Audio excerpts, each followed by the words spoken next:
झारखंड में ईडी के खिलाफ रांची पुलिस की इस कार्रवाई पर बीजेपी ने सवाल उठाए हैं। बाबूलाल मरांडी ने भी पुलिस की कार्रवाई की आड़ में साक्ष्यों से छेड़छाड़ या फिर उन्हें नष्ट करने की आशंका जताई है।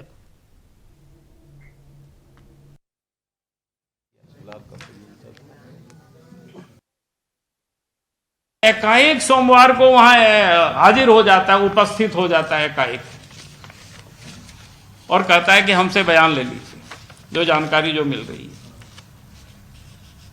उसके बाद ईडी वालों ने कहा कि ठीक है, आया है तो ले लिया जाए। तो पहले जितना उन्होंने बयान दिया तो उसके ठीक उन्होंने उल्टा कहा, और तब जानकारी मिल रही है कि ईडी वालों ने उनसे कहा, अखबार में भी कई चीजें छापी है, और हमने कई लोगों से सवेरे से थोड़ा सा क्वेरी करने की कोशिश किया, कहाँ क्या हुआ है मामला इसमें से, आखिर पुलिस ईडी के दफ्तर को क्यों घेरा हुआ है, क्या है मामला।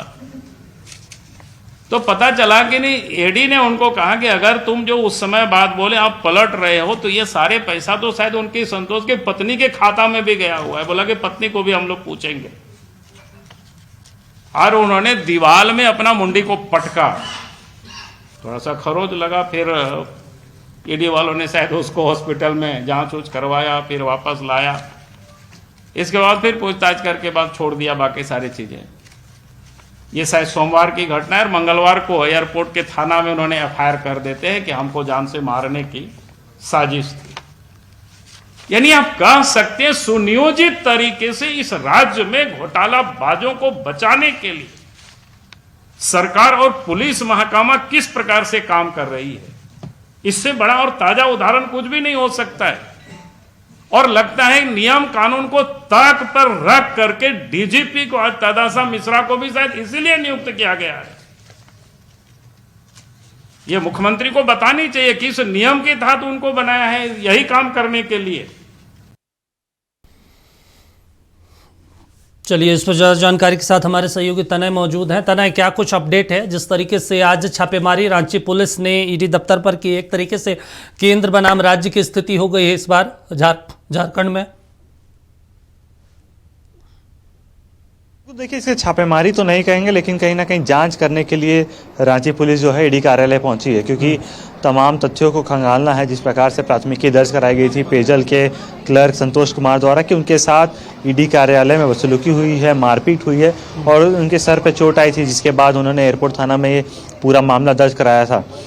उसी आलोक में रांची पुलिस की एक टीम जो है आज सुबह करीब 7 साढ़े 7 बजे ईडी कार्यालय पहुंचती है, जो कि सदर डीएसपी और एयरपोर्ट थाना प्रभारी दोनों ही इस ईडी कार्यालय पहुंचते हैं और तमाम कागज़ों को खंगालने की कोशिश करते हैं, या यूँ कहें कि पूरी तरह से मामले की जांच में जुड़ जाते हैं। इसी को लेकर कहीं ना कहीं ईडी ने भी आपत्ति दर्ज कराई है डीजीपी के पास। झारखंड हाईकोर्ट के कॉग्निजेंस में भी इस मामले को लाया है। हालांकि झारखंड हाईकोर्ट में केस दर्ज होने की अभी सूचना नहीं है, लेकिन फिर भी कहा जा सकता है, क्योंकि ईडी के जो सूत्र हैं, जो ईडी के जोनल डायरेक्टर हैं, उन्होंने स्पष्ट कहा है कि हम इस मामले को झारखंड हाईकोर्ट में रखेंगे, क्योंकि रांची पुलिस का जो काम करने का तरीका है ये प्रोफेशनल नहीं लगा। प्रोफेशनल तब होता कि ईडी के अधिकारी अगर कार्यालय में रहते, उसके बाद अगर रांची पुलिस आती तो बेहतर तरीके से तफ्तीश कर पाती मामले की। बिना अधिकारियों के अगर वो इस कार्यालय में आती है तो तफ्तीश की जगह उनके जो कार्रवाई है उस पर सवाल खड़े किए हैं। इसको लेकर अभी भी जो है स्थिति बनी हुई है, हलचल लगातार ईडी कार्यालय में तेज है। फिलहाल पुलिस जो है अभी अंदर है, लेकिन जल्द ही निकलने की सूचना प्राप्त हो रही है, क्योंकि जो सिटी डीएसपी पहुंचे थे, फॉरेंसिक की जो टीम पहुंची थी एफएसएल की टीम निकल चुकी है। एफएसएल की टीम निकलने से कहीं ना कहीं एक बात स्पष्ट हो गई है कि एफएसएल ने जो जांच की थी, फॉरेंसिक टीम ने जो जांच की है, उस जांच के आलोक में अब कहीं ना कहीं तमाम चीज़ों को खंगाला जाएगा। क्योंकि बात हुई थी कि कांच से उनके सर पे चोट लगी थी संतोष कुमार के, तो उस कांच के टुकड़े को भी जो है फॉरेंसिक की टीम अपने साथ ले जाएगी, इन तमाम चीज़ों को देखेगी। और फिलहाल जो दोनों डीएसपी है वो ईडी कार्यालय के अंदर मौजूद है।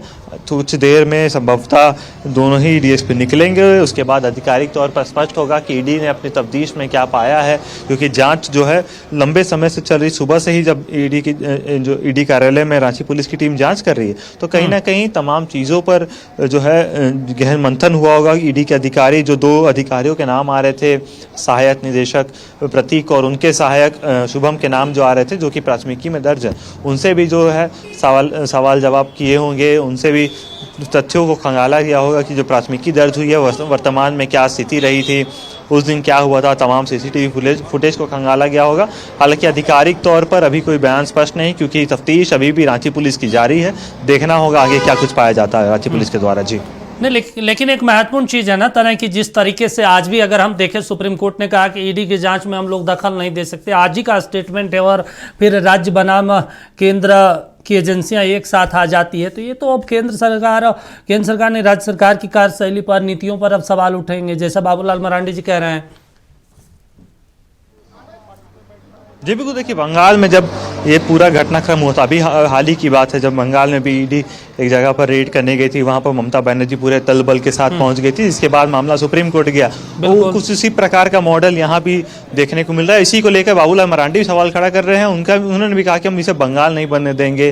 रांची पुलिस की जो कार्रवाई का तरीका है, ये इस पर सवाल खड़े होते हैं, क्योंकि कई उनका जो ट्वीट आया था, उन्होंने बयान भी दिया कि अंदर कई अहम दस्तावेज रहते हैं राज्य के सरकार के खिलाफ या यूं कहें कि अधिकारियों के खिलाफ, क्योंकि ईडी लगातार मनी लॉन्ड्रिंग के मामले को लेकर तफ्तीश झारखंड में करती आई है।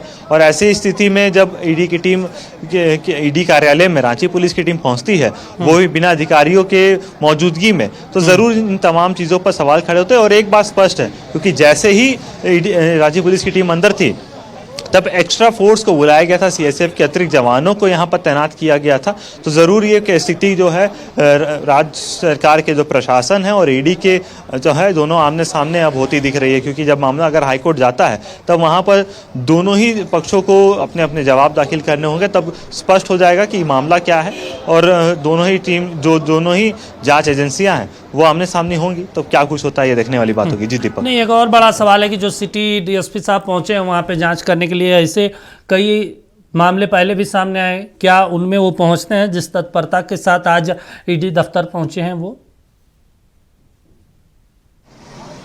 देखिए, क्योंकि ये मामला थाना में जब दर्ज हुआ, प्राथमिकी दर्ज हुई, तब बताया गया कि उनके जो संतोष कुमार थे, उनके साथ बदसलूकी हुई। बदसलूकी इस प्रकार की कि उनके सर पे चोट लगी है, 8 टाके लगे हैं। अब ये देखना होगा कि ये जब पूरा मामला जाता है, इस पर रांची पुलिस की टीम पहुंची है, तो रांची पुलिस की टीम जांच करने इस मामले को लेकर पहुंची है। पूर्व में भी इस प्रकार के जरूर मामले हुए होंगे, लेकिन कभी प्राथमिकी दर्ज नहीं हुई। लेकिन इस बार जो रांची पुलिस जिस प्रकार से एक्टिव है और ईडी कार्यालय पहुंची है, ज़रूर इन तमाम चीज़ों पर अब आगे क्या कुछ होगा ये देखने वाली बात होगी। जी चलिए, ठीक है, नज़र बनाए रखिए। तमाम जानकारी देने के लिए, बातचीत करने के लिए शुक्रिया आपका। तो ये महत्वपूर्ण चीज़ है, रांची पुलिस बनाम अभी ईडी की कार्रवाई हो गई है, और ऐसे में अब देखना होगा आने वाले दिनों में इन तमाम चीज़ों को लेकर क्या कुछ रुख सामने आता है।